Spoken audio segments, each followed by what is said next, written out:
Small businesses are at the heart of the U.S. economy. Here at Nurture Small Business Podcast, we're dedicated to seeing our small business owners succeed.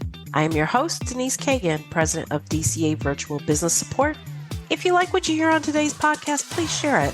You have my gratitude for doing so. Having standard operating procedures and systems in place makes your business processes repeatable and predictable. In fact, franchises are successful because of that. And today's guest, Jane Stein, is a certified franchise consultant and founder, as well as the president of Your Franchises Waiting. Welcome to the show, Jane. Thank you, Denise. So, interestingly enough, I have a background in standard operating procedure creation. It came from another career at another time in my life, working in beverage manufacturing, actually. So I was very aware of the predictability of what those will do for your business. But before we get into all of that, I want to learn a little bit more about you. So tell me about where you came from. What's your background? Oh, thanks. Thanks for having me on your show too. Oh, no problem. I was a stockbroker, although we don't use that word anymore, for many years, decades, with what is now Morgan Stanley. And I retired quite young and wanted to, raise my children, be in the classroom. I had a young son on the spectrum at the time. And so we retired and moved to Colorado, and I was in the classroom, and all of that was great. And I did, meaningful volunteer work, but cut to about 10 years later, and the boys were in high school. The oldest was going off to college, and I realized I was bored out of my mind. And this is how much I knew about franchises. I thought you bought it and they ran it for you. Oh, wow. That is a big disconnect there. Wouldn't that be awesome? We'd all do that if there was such a thing. Oh, but anyway. Yeah, we sure would. So I start clicking around on the internet. Send me more, tell me more, about this XYZ franchise. I'm literally Googling best franchises for women, best franchises in Colorado, stupid things. And I am getting inundated by franchise brokers because it turns out all of those clicks are connecting you with a franchise broker, not the actual franchise. And as I went through their process, some were horrible, of course, but this one guy was really good, and he had me take a personality assessment, and he talked to me about my goals. And really, it was just such an engaging conversation that I realized, hey, this is exactly what I want to do. It's all the things I loved about being a stockbroker. It's relationships, it's problem solving for a future goal. It's, meaningful conversation, helping people. And I don't have to get dressed and go somewhere every day, and I can do it from anywhere in the world. So that's how I got started. That is an amazing story. I love it. So, you had that disconnect that you thought that you bought the franchise and they would run it. So tell me a little bit more about these processes that you went through and how it compares to your process now. And how do you open people's eyes? Because clearly that's not what happens. Yeah. Well, funny side note, one of the latest innovations in franchising is exactly that model. And they're actually called managed franchises or passive franchises. They're expensive, because you're paying them on top of the franchise fee and on top of the royalty. Now there's another add-on management fee, and some of them are more flexible than others in terms of contract length. But honestly, they're a great solution for somebody who can't afford financially to step away from their work, but in 5 years or whatever, when the business is ramping, they hope to. But it's very, very unproven. And I haven't, I can't honestly recommend to anybody yet in terms of my client base, because I always tell them, look, these all just launched in the last year. There's literally nobody you can talk to that's making any money yet. So his process is very much like what I do today.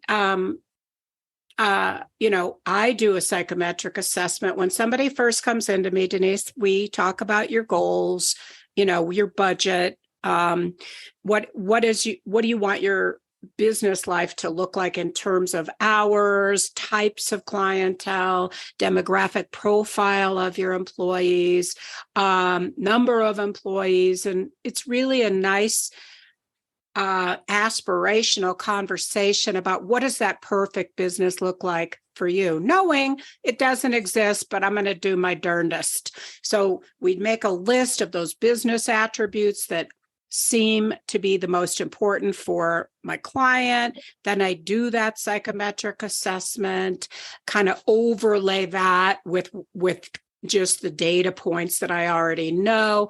Then I reach into my database of 800 franchises that work with brokers. We should note, not everybody does.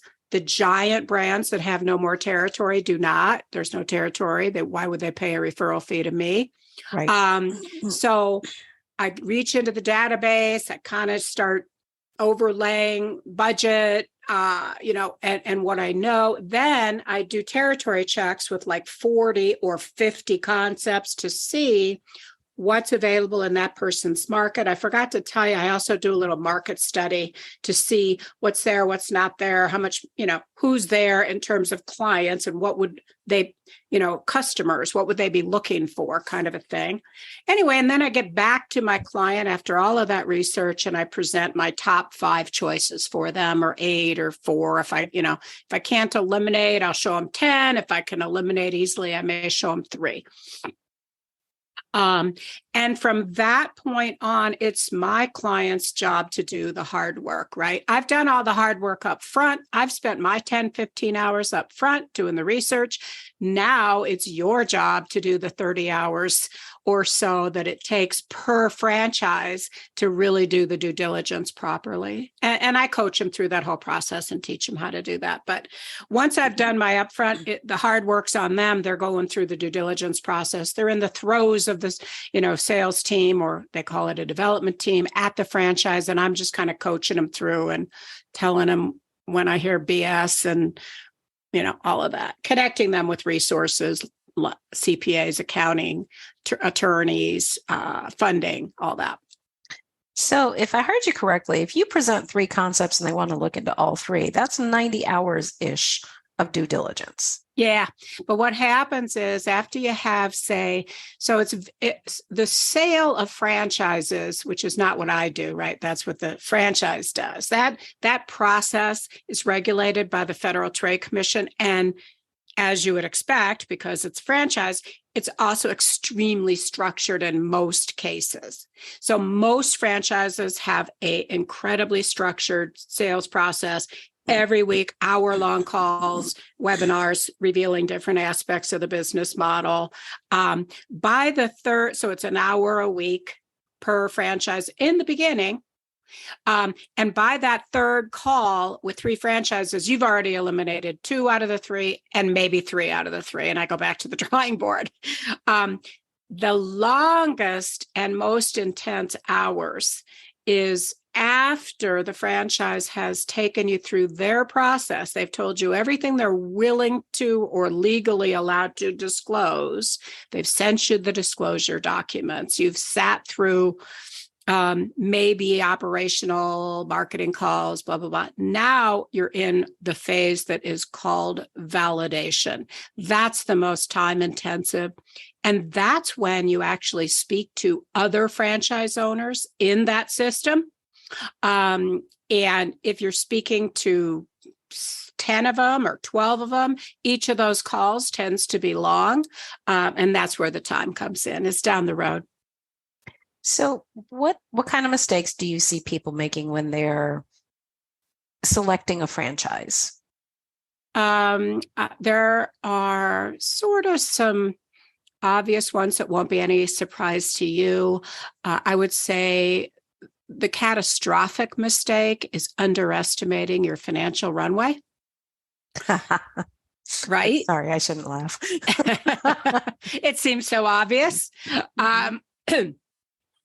And I guess I see people thinking they want to do this and underestimating the time commitment and overestimating how much the franchise is going to do for them. And really, it's your business. You know, the structure is there, the support is there, but you are in the trenches every day.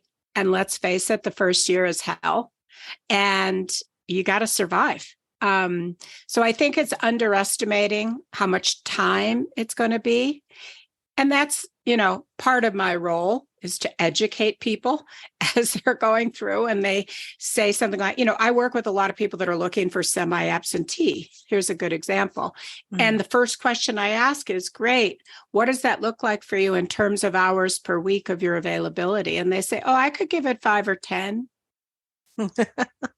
I'm like, well, do you have a brother-in-law who's going to run it for you? Because unless you do, that is going to be super challenging.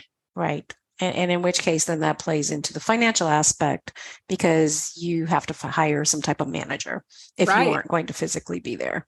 Right. Well, the good news is those guys and gals tend to have the money, right? They're working a big job. They're making hundreds of thousands of dollars a year. They're looking for an alternative stream of income. They want to diversify their portfolio. So it's not really money that's the object in their case, but it is the time for sure.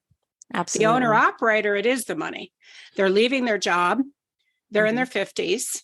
They have X amount of finite dollars for the rest of their lives. This is a huge risk for them.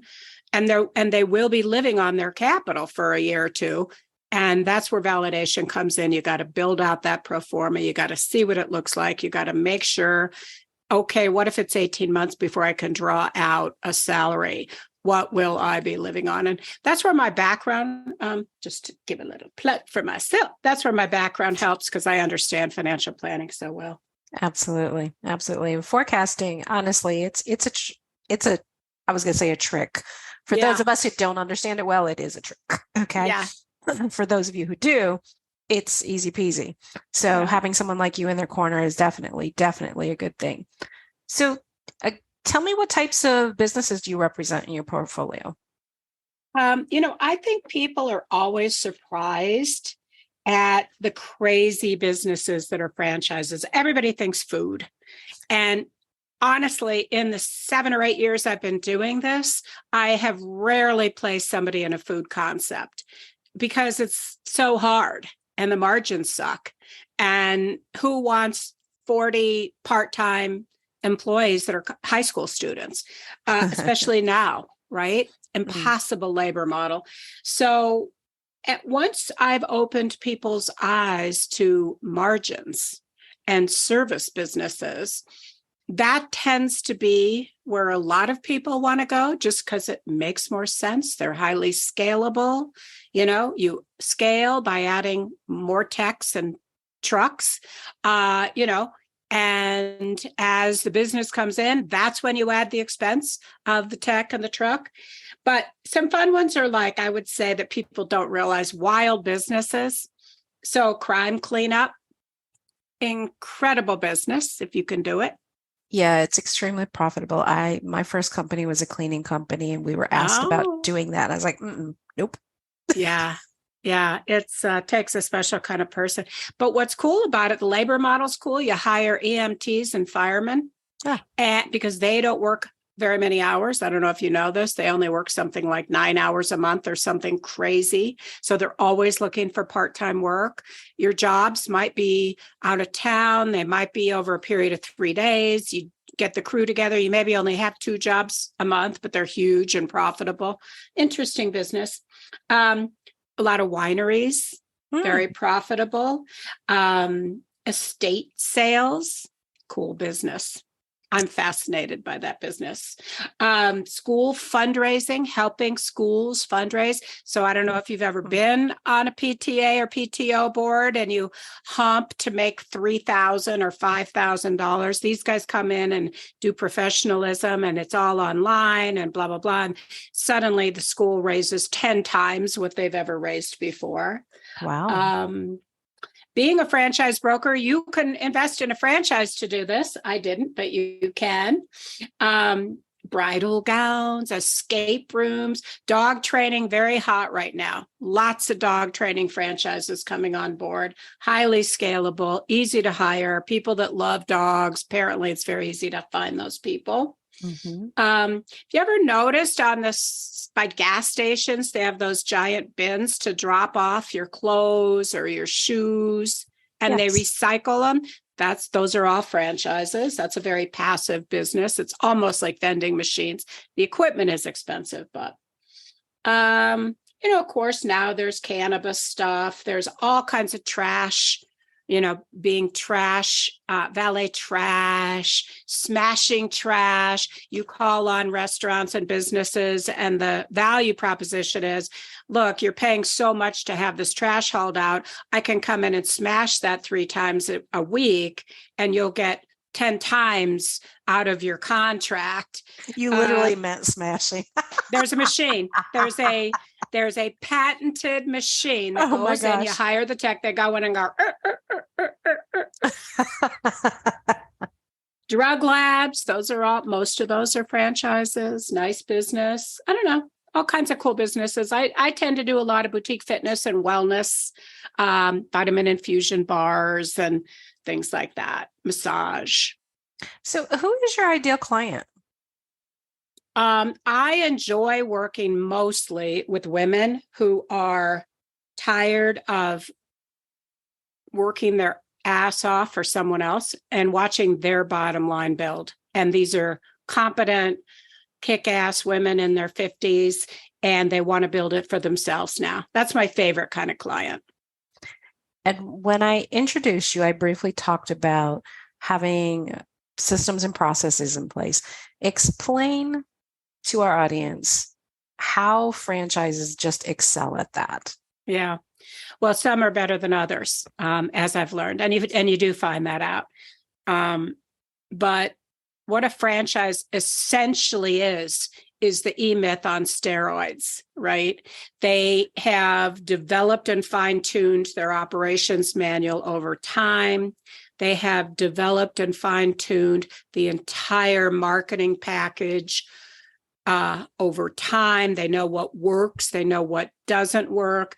The first 10 franchisees in any particular system really are out there tweaking for the rest of the 150 franchisees that come down the road. Everything's kind of been vetted. Some franchises are so developed that they literally they have, the architectural package, they have the contractor in place, they literally will build out your franchise for you if it's a brick and mortar. Many franchises will actually execute on your marketing package on your behalf, that you have to pay for it. But, so for the 10,000, they want you to spend 10,000 on your pre-opening marketing package. You give them the money. They have either internal or external contractual relationships that literally do the marketing package for you. Certainly, they're going to have your point of sale system. Certainly, they're going to have the technology and CRM systems. And of course, the vending relationships nationwide for discounts on all kinds of products and services. Equipment packages are all done for you. Let's see. Stuff so there's like a lot that. of done for you in a franchise. And the more done for you, the better, in my opinion, unless you've owned businesses before. Some of them have call centers. They literally not only execute on your marketing, they book the appointments. Some of those are like carpet cleaning or HVAC type of stuff. Service stuff. Yeah. Mm-hmm, mm-hmm. So one last question from me. What is the difference between franchise, say you want to get into a franchise agreement, and a licensee agreement? Oh, very good question for a lawyer, which I'm not, but here's the gist. Licensing, there is no Federal Trade Commission oversight, first of all, on the sale of it. So there's a lot of scams in that space. Having said that, I also represent some of those. Generally speaking, in those models, you pay an upfront fee of $60,000 to $150,000. They have varying service levels of support. They teach you exactly how to do it. They might still have ongoing support, but there's no royalties. And technically, there's no franchise fee. So the long and short of it is you're a little bit more on your own. They don't have the organized structure for all the owners of that system. This is the one thing I really don't like about business license models. They don't have, I've never seen one that does, maybe there are some, a system, even a Facebook page for other owners in the system, with the exception of SignWorld. SignWorld, by the way, is a huge and very successful non-franchise licensing deal.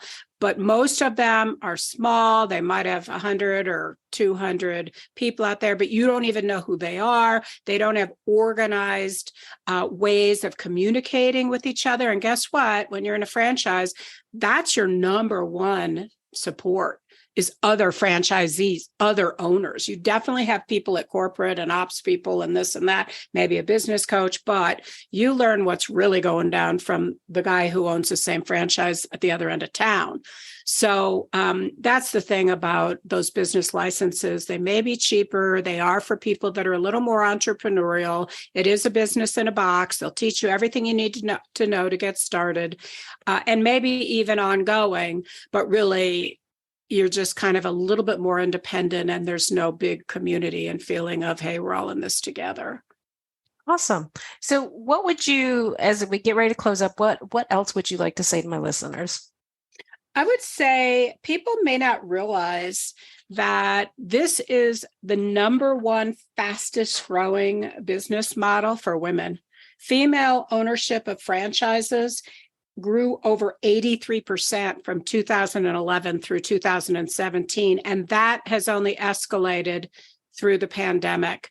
Franchises are great models for women, maybe women who are wanting to completely reinvent. That's the joy of a franchise. If you've been in tech all your life and you're just done with tech, you can open a consignment store, something that you're passionate about.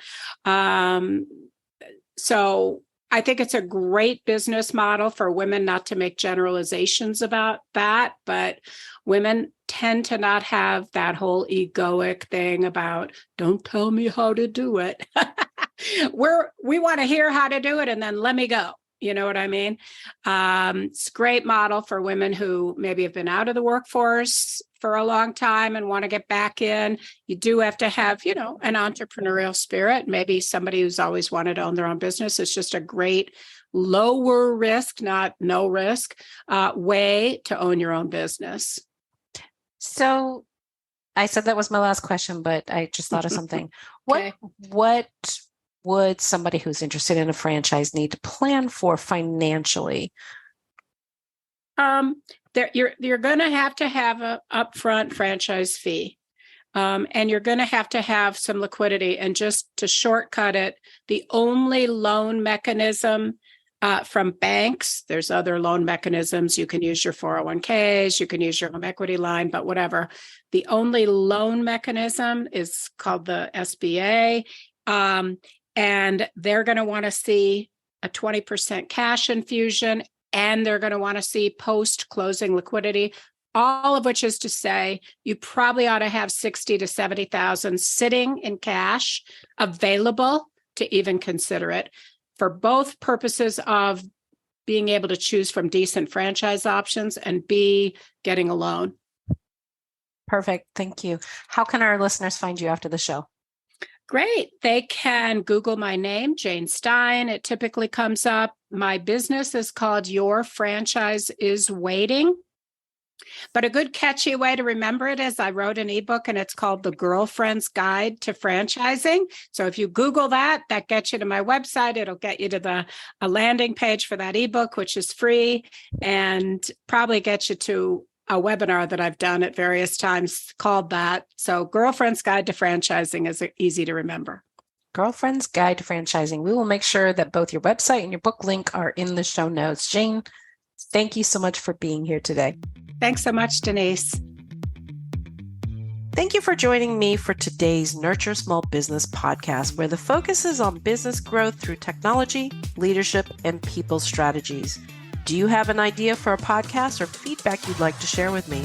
Send me a note through my website at dcavirtual.com/contact.